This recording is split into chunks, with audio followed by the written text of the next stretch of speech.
gorgeous afternoon in the middle of March. It's the first really warm day of the spring,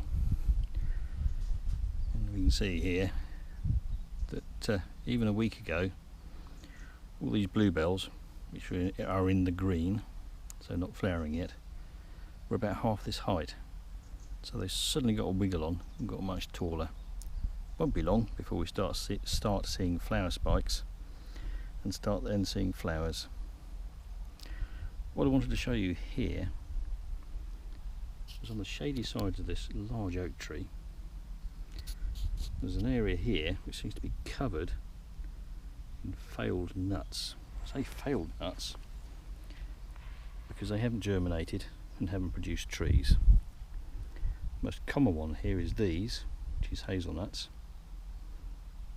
If you've seen any of my other videos, you'll see me say a couple of times that germinating hazelnuts in this country are pretty uncommon. This is because of the grey squirrel, and all these have been cracked in half by the grey squirrels.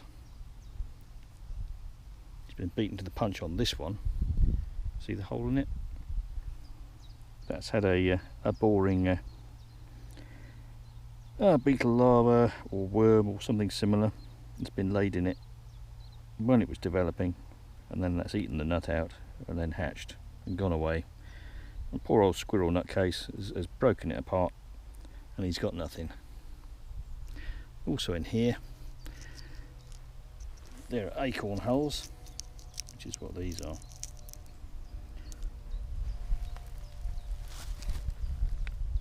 Now acorns are produced by oak trees, obviously, and this oak tree here, which you can tell by this acorn cup, is one of two native species. This is the peduncular oak, Quercus robur. The other native oak is the sessile oak, Quercus petraea. And they're the only two native oaks in the British Isles. This is the common one all across southern Britain. The sessile oak you can find down in Surrey, along the top of the North Downs, where it is an ancient woodland indicator on the clay cap on top of the chalk of the downs.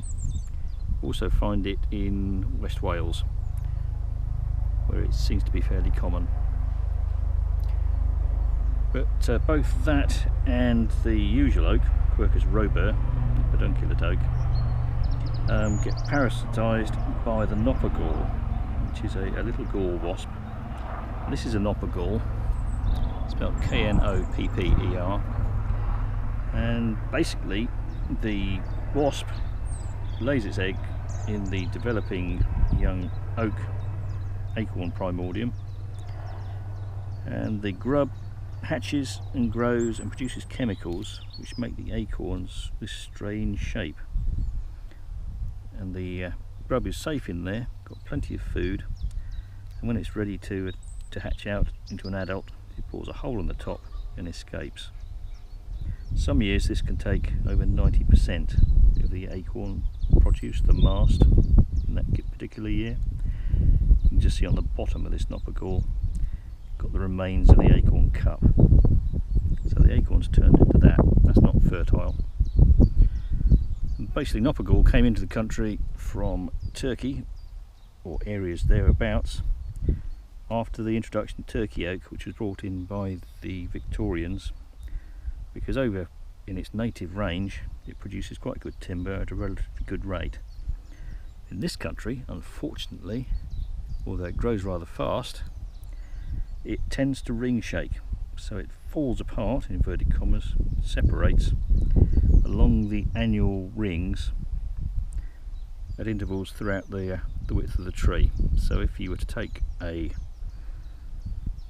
Turkey oak trunk and saw it and produce a plank out of the very centre, in extreme cases you get a row of battens.